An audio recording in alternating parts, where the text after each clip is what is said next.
We are going to go ahead and get rolling tonight. Thank you all for coming.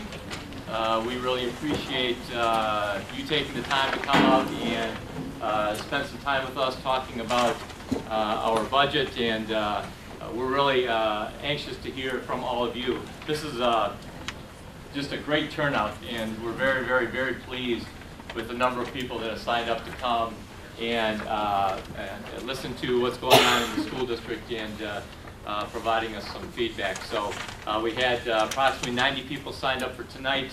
We have another 80 coming next Tuesday, and then we have a separate staff forum that's coming next Tuesday also. So we're going to get a lot of really, really good feedback. We've used this process in the past, both when we were looking at our bond issue and looking for community feedback on our bond issue a few years ago. And we actually did it with our budget back in 2009, 2010, when the state came in the middle of the year and made some significant budget reductions right in the middle of the year. So the board has some decisions to make, and we got the community together and got some really good feedback for these types of forums. So we're excited about the turnout. My name is Randy Liepa. For those of you who don't know, I'm the superintendent here in the Livonia Public Schools. And I do want to just take a second to recognize our school board, who are all here tonight, and you'll see them in your small group meetings. So school board members can raise their hands. We have Colleen Burton, who is our board president. Diane Laura is here, our board vice president. Tammy Bonifield, our board secretary. And then we have trustees, our former president, Mark Johnson. We have Eileen McDonald, and we have Dan Centers. And Liz Jarvis, our very brand new board. You see, don't stand in the obstructive seats over there.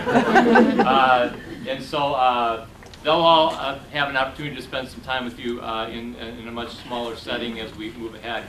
And so if I could just spend a couple of minutes talking about what we're going to do tonight. We're going to spend some time, first of all, providing about a half-hour presentation to start with, to give you some good foundational background information about our school district, about how schools are funded, about the history of our funding here in the Livonia Public Schools, and also try to provide some background information as it relates to what we've been doing over the past many years to help balance our budget to get to this point.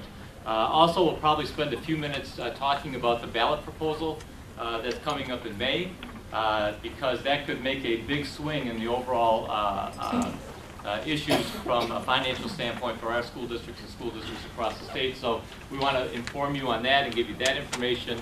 And then we're going to take the opportunity then to have you break up into small group sessions, and we'll talk a little bit more about what that will look like after our presentation. So if we're all ready, we're going to go ahead. I am going to introduce our Director of Business Services, Lisa Abbey, and she is going to be the one to walk you through the overall funding issues and history issues here in the Livonia Public Schools as it relates to our budget. So, Lisa, go. Thank you, Dr. Liepa. Thank you very much, and welcome everybody. It's nice to see a full house out here tonight. I appreciate everyone coming. I am just going to I'm going to say briefly, but the truth is this is going to be about 20 minutes of school finance, so be prepared. I'm going to talk a little bit about history of school funding, and then more specifically and more importantly to us, I'm going to talk about Livonia Public Schools, our budgets, and our challenges that we're facing right now. So you hopefully have the handout, which has the slide presentation. If you're looking at the screen and it looks a little wobbly, it's not you, your glasses, or your contacts. The screen is a little wobbly, so sorry about that. I know some of you may not be able to see it, and I'm not loud enough, Dan? Oh, I'm sorry. Usually my voice carries. I'll try. I'm sorry I'm not mic'd. The other thing I just want to mention is that we will get this out on the website as well, so if you want to have an opportunity to look at those slides in color and go back and look at any of that data a little bit closer, you'll have an opportunity to do that as well. So with that, I'll go ahead and get started. Our first slide. Thank you. We're also learning a new clicker, so if we're a little fast or slow on that, be patient with us, please. We have some new technology tonight. First thing I want to talk about is history of school funding and what's going on in the state of Michigan right now. As you know, back in 1994, there was a statewide proposal, Proposal A, and that essentially changed funding for schools in Michigan. We went from locally controlled districts basically to state-controlled funding. What happened at that time when Proposal A passed is prior to that, districts were funded through locally collected property taxes. Now what happens is property tax rate is lower, but both property taxes and other resources go to the state. Those funds are then distributed back to local districts based on a per student funding basis. You've heard that called the foundation allowance. That number was established for each district back in 1994, and we'll talk about what's happened to that foundation allowance, the trends and history of that in just a minute. So our revenue locally is controlled by the state, is based on our student count, our enrollment, as well as the foundation allowance established by the state. The other thing that happened back in 1994 with Proposal A was how the pension system is funded has changed. So the pension system for our school employees is now paid for by local school districts. So the state sets both the program, what the pension system looks like, and the rate that the district pays going forward. And we'll talk quite a bit about that tonight. So with that, we're going to look at some of the historical data as it relates to Livonia Public Schools, the trends and the history of what's happened in Livonia Public Schools, specifically as it relates to these specific pressure points on our budget. So we talked about enrollment, excuse me, funding per student, how that's affected our general fund revenue, the retirement rate, and again, how that's had an effect on our fund balance or our savings account.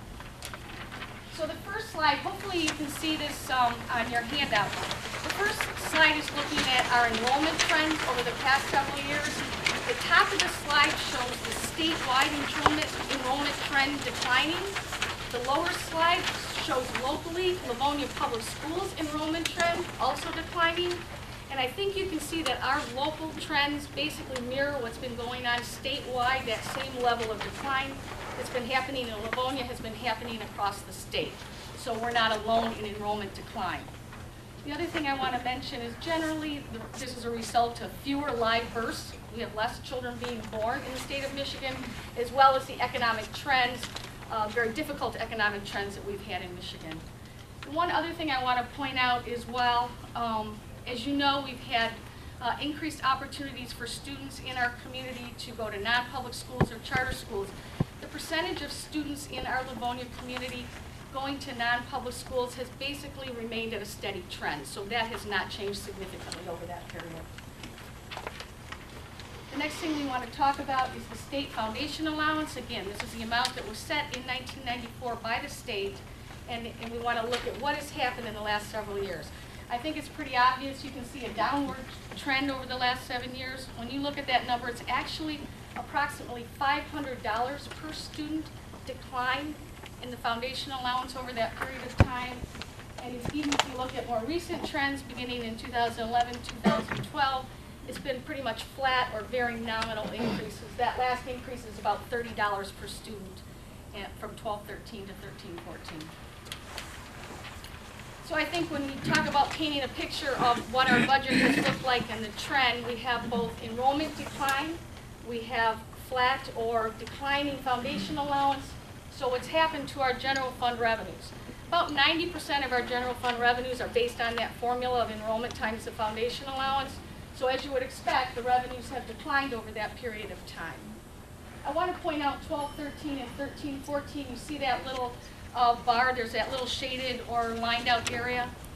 I want to point that out because in those 2 years we've received revenues from the state that are dedicated to our retirement costs. So the state sends us a check and we turn around and write a check back to our retirement system or our pension system.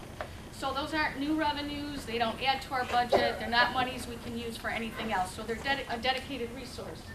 So when we look at that last year at about $140 million, that would be somewhere around $135 million without that retirement resource. So when you take an average and you take out that retirement resources and you look at that picture over that period of time, our revenues have actually decreased about $20 million over that period of time. So I want to paint that picture of what's happened to our revenues as a result of the foundation allowance and the enrollment decline. And then of course what effect that has on our budget. The next slide, you hear us talk about this all the time, is the state mandated retirement rate. A couple of points I want to make on this. When you look at it, obviously that's an upward trend in a cost. That is a retirement rate, about 16% in 2008-9, almost 26% today. This is a percent of payroll that we pay into the state retirement system for our employees' pension costs. A couple of things to note about this. Number one, again, it is state controlled. This is a state mandated amount. Number two, when you look beginning about 11-12, the state has made some efforts to keep that rate of increase steadier. It doesn't have that great incline that it had in some of those earlier years, so a little bit pressure has come off of the increase in that retirement rate, although it is still increasing each year. And when we look at this number, it has a big impact on our budget. This number, when you look at that period of time, has added about $8 million to our overall budget. So we saw a loss of revenue over that period of time of about $20 million, and you see an increase in cost to our budget of about $8 million. Again, big pressure on our budget. The other thing I want to talk about is our general fund balance. The fund balance is our savings account or our equity account in the district.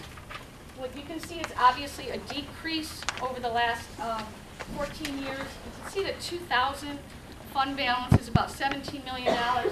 Last year, June 30th, 13-14, we ended with just a little under $4 million in our fund balance.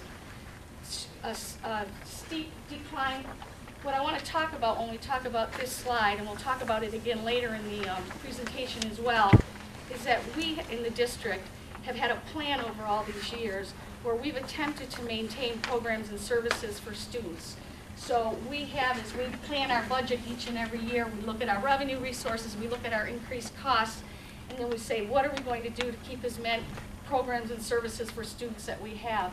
So what we have done over this period of time since 2000 is, one, we have made budget reductions, we have made budget cuts, and I'll show you what those look like in a little bit. And two, we've used our fund equity or our savings account to help us balance the budgets. What we're looking at tonight, and one of the reasons that we've asked you here to talk about this, is that at the end of 2015, this school year, we're currently projecting an ending fund balance of about $400,000. That's pretty much zero. So what we're looking at is the stress that we've had on our budget and our ability to use fund balance to maintain that. We're getting to the end of those opportunities. Now, I don't want to be all doom and gloom, and Dr. Leopold will talk later about some good things to think about in terms of the state budget proposal, or the state ballot proposal in May. But that is what we're looking at, and one of the reasons that we're here tonight to talk about the stress on our budget. The next thing I want to talk about, next slide, the other way. Got it. Okay, thank you. This is kind of an exercise I want to walk through with you tonight. This is our Livonia Public Schools annual budget challenge, or our structural deficit. And one of the reasons I want to talk with you about this is because I know when we're out in the community, we hear things like, well, I thought you got a foundation allowance, aren't you okay? Or I thought the retirement rate was going to flatten out, aren't you okay? Or I heard they put more money into the school aid fund, so how come we keep talking about budgets every year? And I think as we go through this exercise and walk through this example, this will help understand what's happening in Livonia Public Schools and our school district on an annual basis. So keeping in mind as we make future projections, the impact of those slides that we talked about, the flat or very nominal increases in our foundation allowance, the enrollment decline, increase in mandated costs. Let's just walk through this from a math standpoint. So keeping in mind those things, if we have 300 fewer students next year, which has been a typical enrollment decline for Livonia Public Schools, somewhere in that area, that equates to about $2.4 million less in resources for us, about $8,000 a student. So if we have less students, we do have some savings in teacher costs. So anywhere from 7 to 12 teachers for 300 students. Depends, as you know, it depends on where those students land. They don't land in nice little bundles, so you can just reduce that exact number of teachers. But for our projections tonight, we've said we could reduce 10 teachers, or a savings of about $660,000. So I kind of want to stop there and just talk about that math for a minute. If we've reduced our revenues by $2.4 million, and the only thing we can cut are $660,000, you can already see the structural deficit that we're dealing with just starting. So we can't cut enough across the district. We're only cutting $660,000, and I'll talk about that a little bit more in a second. As we continue on, if we look at our retirement rate increasing about 1%, and if you remember that slide, that's about where we've been the last few years. That's an increase in our budget of $850,000 or less resources next year. And then if we assume a $50 foundation allowance increase, and that You know, you looked at that foundation slide. We don't know if we're going to get $0, $30, or if we're going to have a cut. But if we had a $50 increase, that would add to our budget about $720,000. So when you go through the math of this, you can see our annual structural deficit is almost $2 million each year. So this is where we're starting each year when we say, okay, we're going to talk about the budget again this year. And so, again, I want to talk about, we can't cut enough. We're going to do questions at the end, I promise. If that's okay. Okay. But if you make a note for yourself, okay? Don't want me to lose my rhythm. We'll be all done. We'll be here all night. No problem.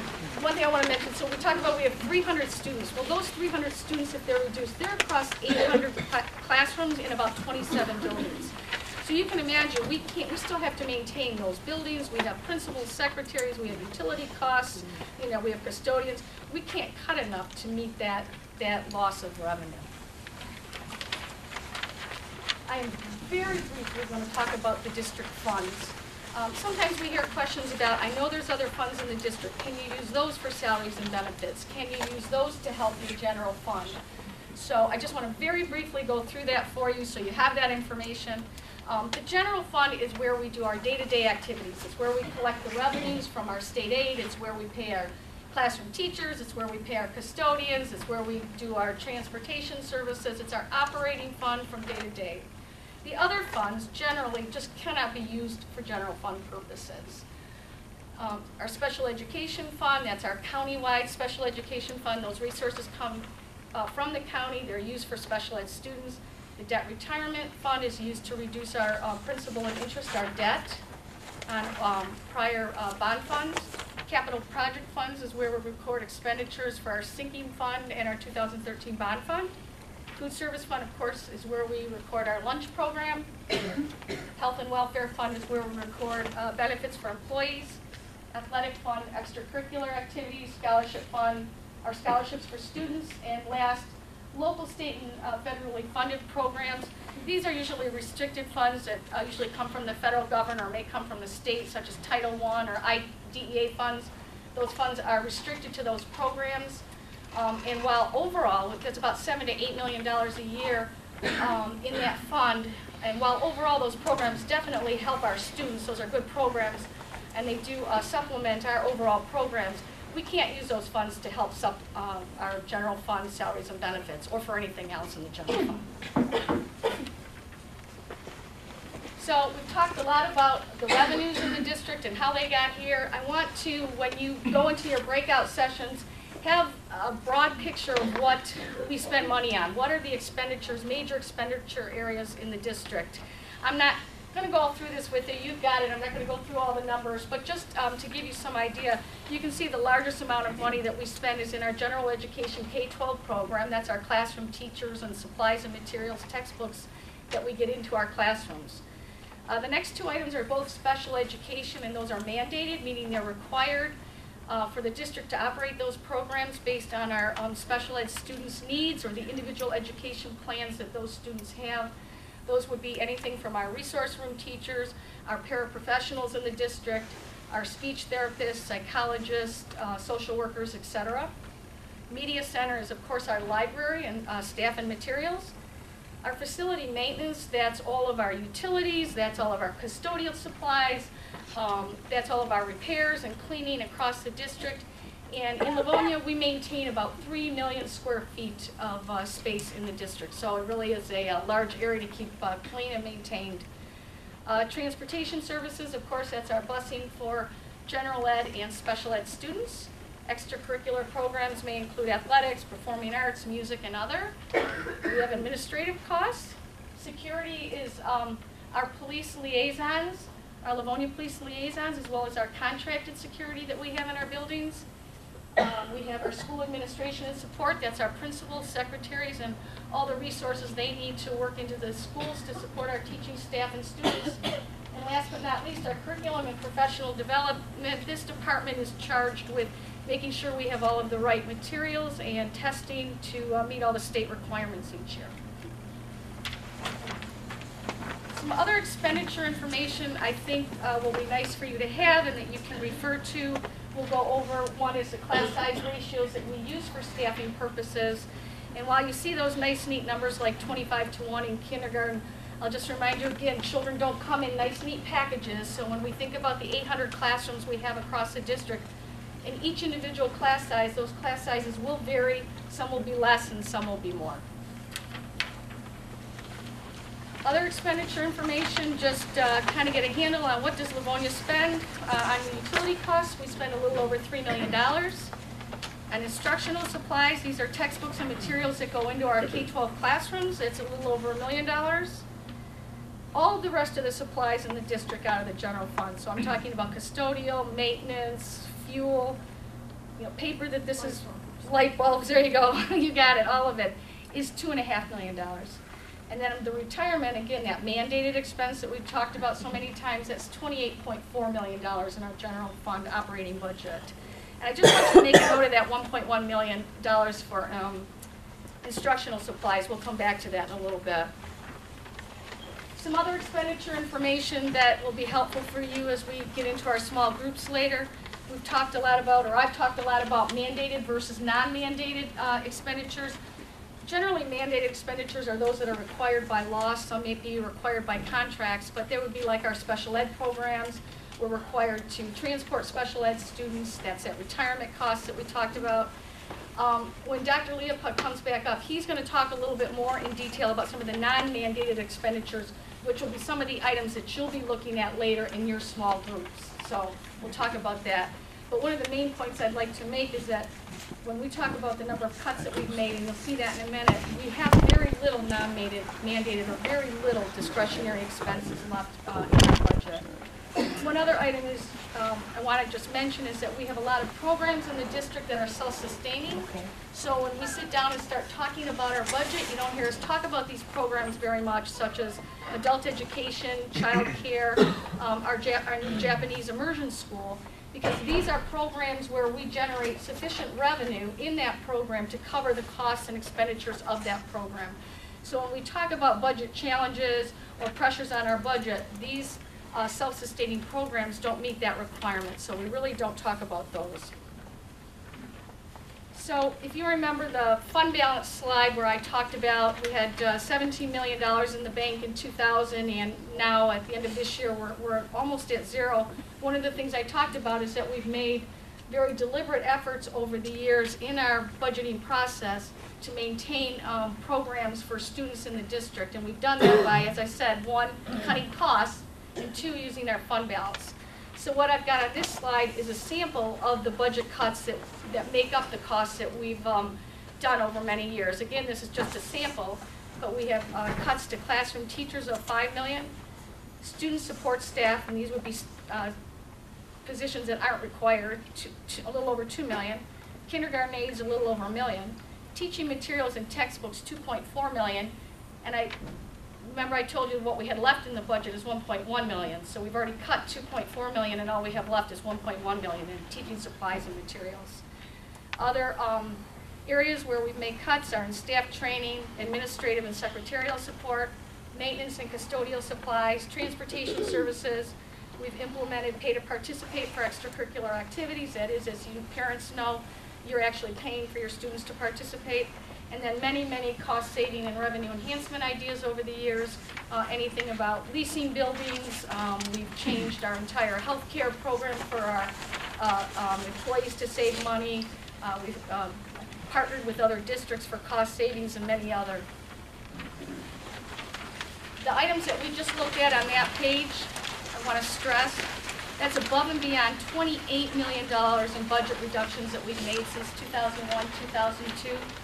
Some of those budget reductions include eliminating over 500 jobs across the district, employee concessions such as furlough days, increased health care contributions, actually reduced salaries. We've implemented energy saving programs. We've closed schools, and we've put together cooperative agreements with other school districts for both cost-cutting measures, saving money, and also to increase enrollment across the district. So I am almost done. And I just want to, from a big picture, leave you with some thoughts, and just keep in mind as you think through your evening tonight, as you go through the process tonight, and as we go forward, a couple things. One, We've had little, if any, increase in funding over the last several years. We continue to have enrollment decline.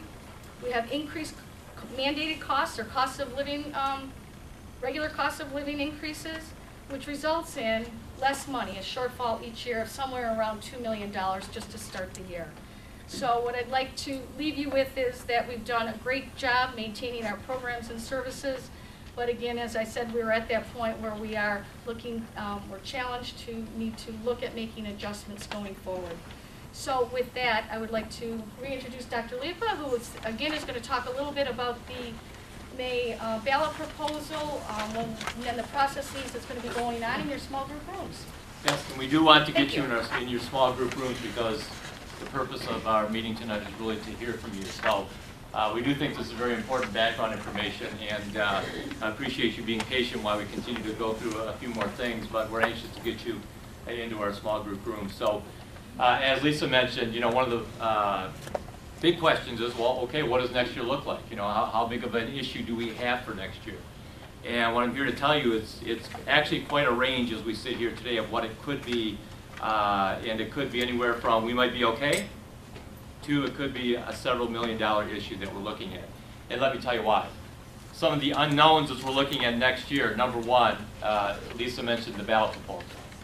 And so if you've been following what happened in Lansing just prior to the holiday break, they've passed a variety of bills that actually put on a ballot issue for May for the electorate across the state of Michigan to vote on.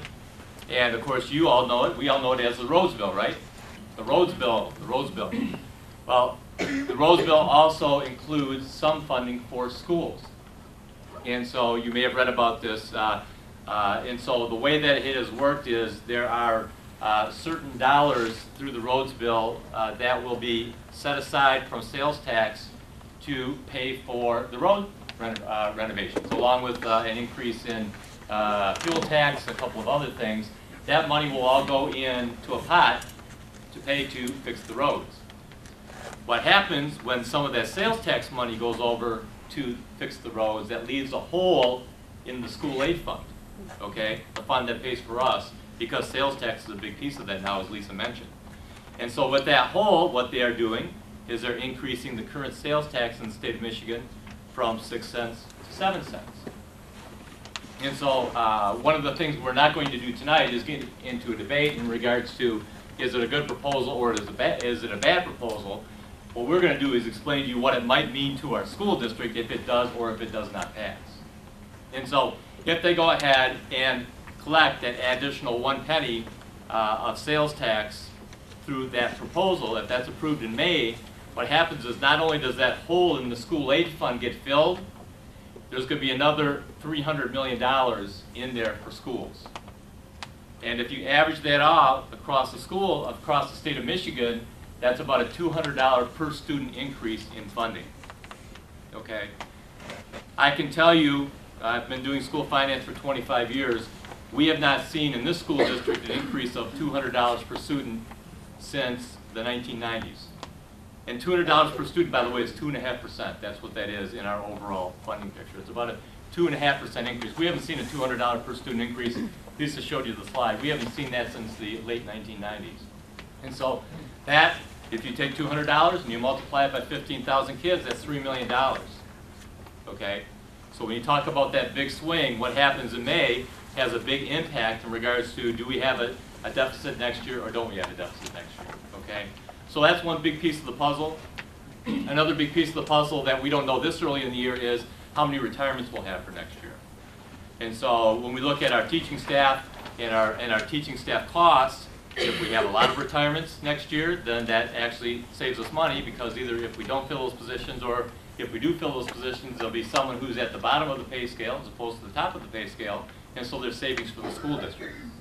And so that's another big thing that we monitor throughout the rest of the winter and the spring to determine what that potential savings might be.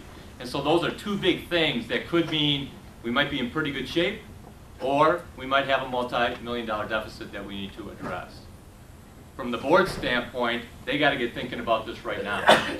And so that's why we're having these forums, because we want to provide an opportunity for the community to share ideas with us as they start their planning for next year and think about what they may or may not have to do.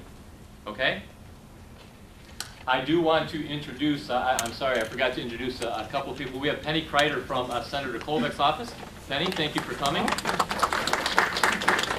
We did invite our legislators to come so they could just hear this community conversation, hear about our budget planning, and we'll invite Penny to come in and sit in the group just so she can hear some comments from community members in regards to the types of things that we'll be talking about. So did that. I also want to recognize our cabinet staff and our administrators who are here to help us in the small group rooms. And so on top of a board member who I introduced, we'll also have staff members in your room to record your comments. All your comments will be recorded. And so if they can just raise their hand, all of our staff people, so you'll recognize them. Probably do recognize several of them. Maybe your principal is here tonight. So they'll be in the rooms with us also. And so here's what's going to happen. Here's how we're going to go ahead and proceed from here. You all have a name tag with a room assigned on there. And so whoever your recorder is going to raise up their, not yet, but they're going to raise up. And for example, I'm going to hold up my sign that will say C. So if you have C on your little thing, you're going to come with me. Andrea Oquist back there is holding hers up. That's what it looks like. Don't go yet. No. Yes, hang on. We have time. Yes, we still got a little more to do. Just want to show you. So if you're a D, you'll go with Andrea when we're ready to go, okay? Just wanted to show you how that's going to work, okay? I also want to just so what's going to happen is you're going to go to your small group. There's going to be somewhere between 10 and 15 people in each group. And what we're going to do is actually walk you through an exercise to start, because we want you to think about what a board member thinks about when they're sitting down and sorting this out. And so what we do is we're going to have a list for you of items that are not mandated in the general fund. Okay? And I want to emphasize this. Some people are going to walk out and say, oh, there's the cut list. There's the cut list. No, it's not the cut list. It is a list of items that are not mandated in the general fund that are large items. Okay? So we're going to give you a list of those. And you're going to get a chance to look at it.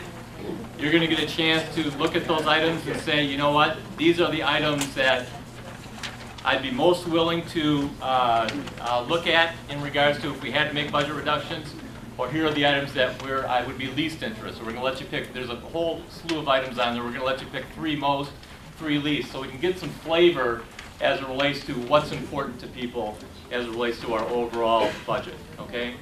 And so that's one exercise we're going to have you go through.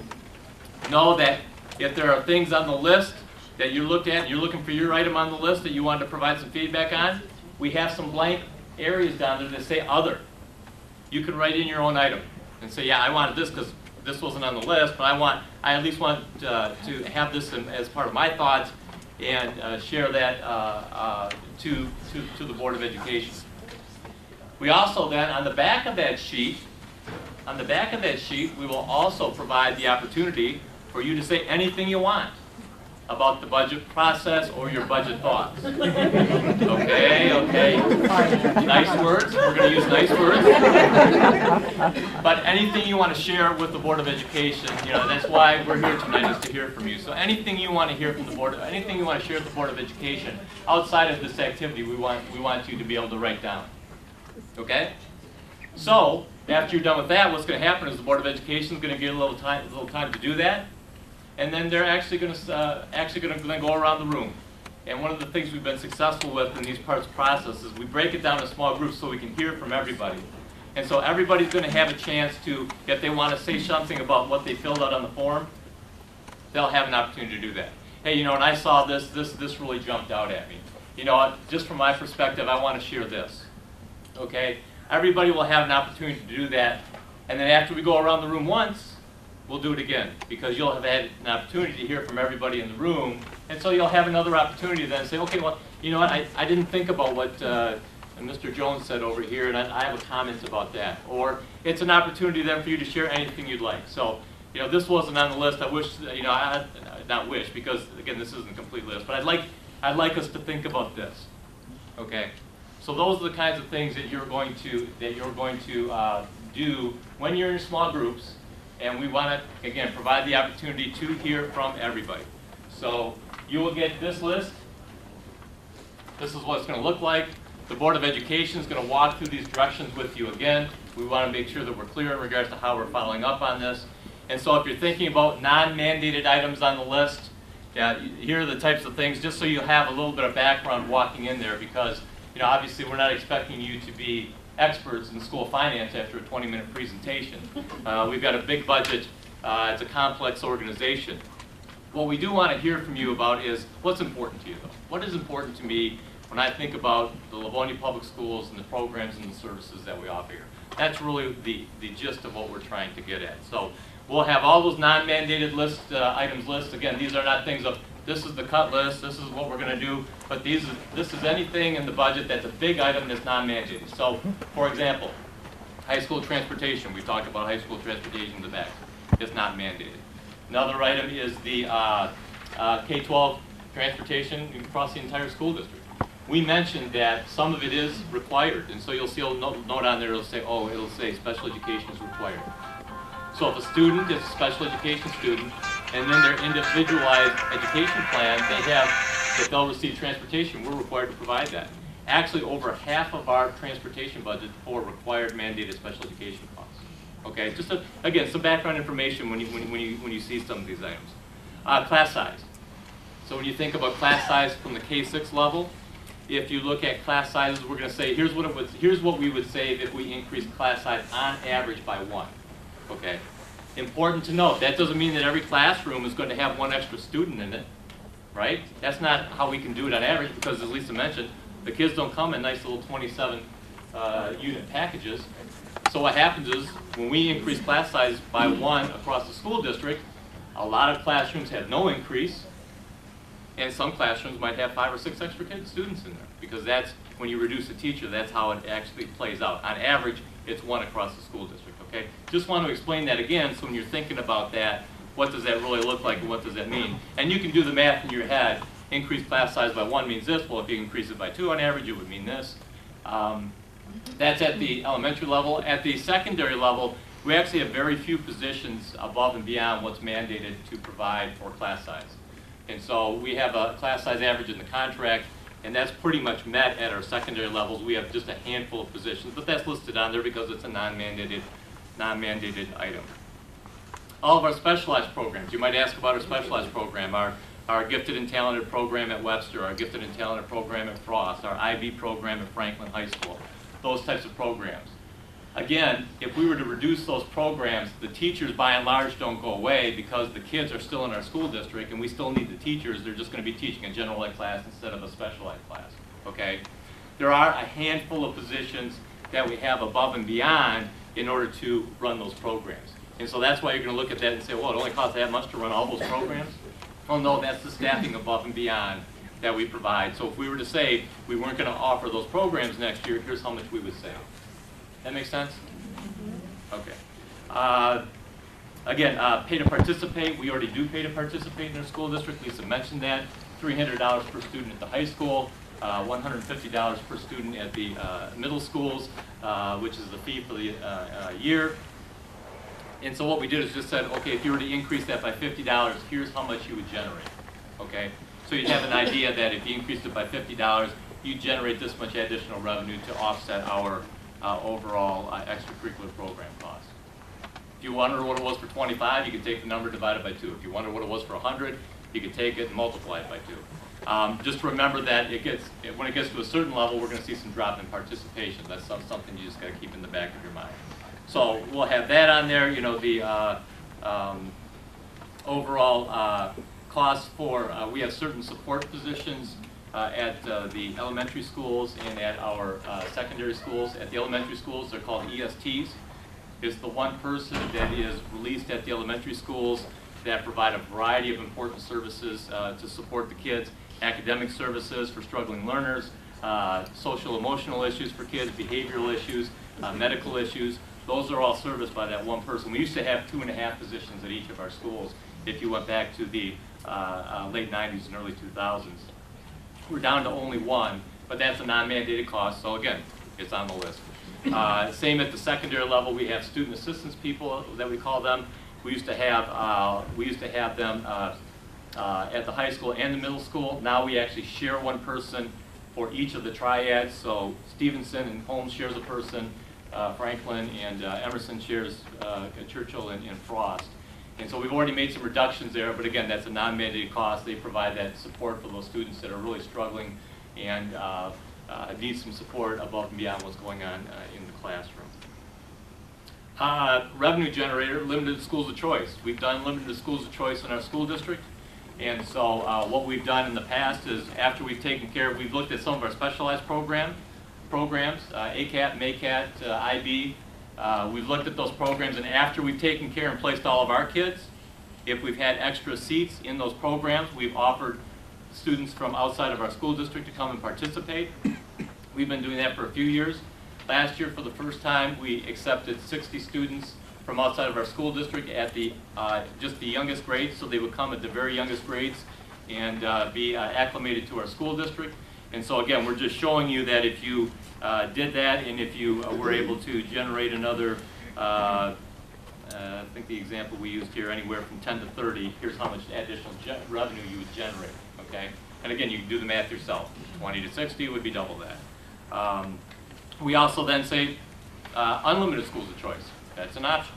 And so if you wanted to just say, well, we'll deal with the enrollment through just unlimited schools of choice, then we'll show you how much money it is for every X number of kids, and you can figure that out in your own head if that is something that's an option or not. If you've heard what's going on in Ann Arbor as an example, Ann Arbor Public Schools is actually they want to be in a growth mode. So they actually have accepted up to 750 students from outside of the school district to participate. I mean, well, anyways, I won't comment. I won't comment. But I'm just saying, those are options that school districts have looked at. That's why we're including it on the list. Our security budget, just so you know what that is, so we've got a line item that says security. What does that mean? At our high schools, we have, as Lisa mentioned, a student resource officer, which is an actual Livonia police officer. The city actually pays for a portion of that. We pay the other portion of that. And then also we have contracted security in our high schools. We have 2 contracted security people at each of our high schools. That's down from 3, by the way. Just recently we implemented that. And we have 1 at our middle schools. So when you look at that security number, that's what that is.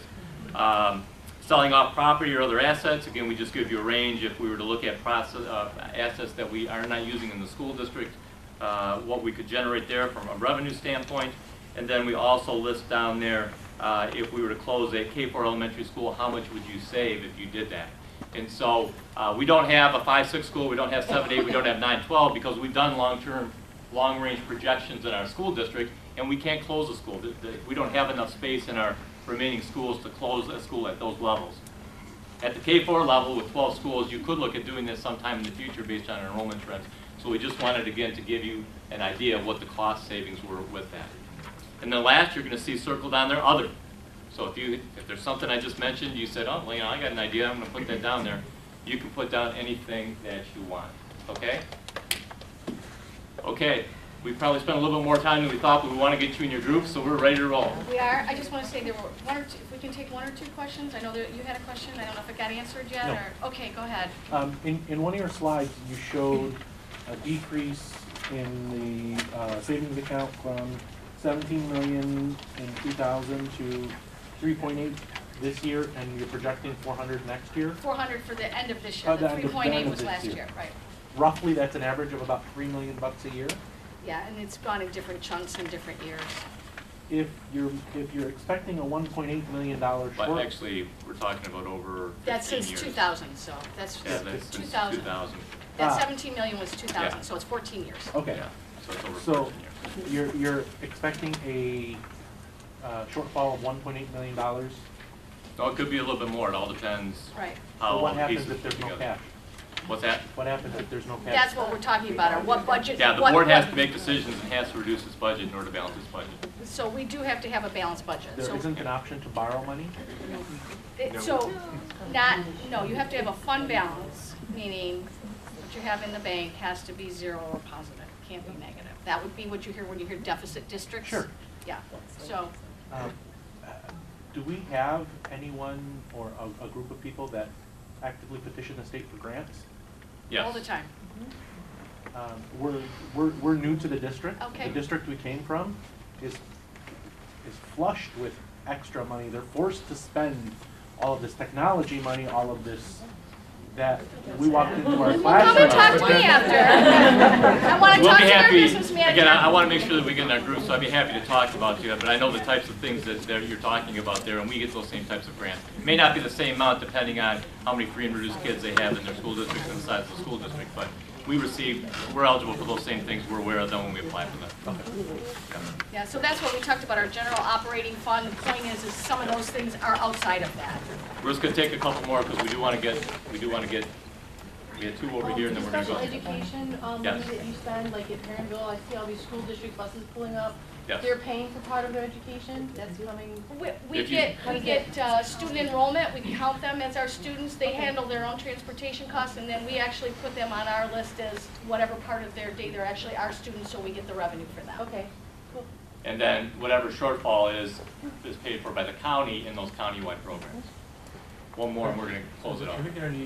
Does the state pay revenue for 7th hour classes, or is No. that based No. straight out of the No, school? the most we Only can on get a is per student 1.0 FTE per student. Okay, I know there's other questions. We'd be happy to answer them individually. Not a problem. Come up, we'll talk to you individually.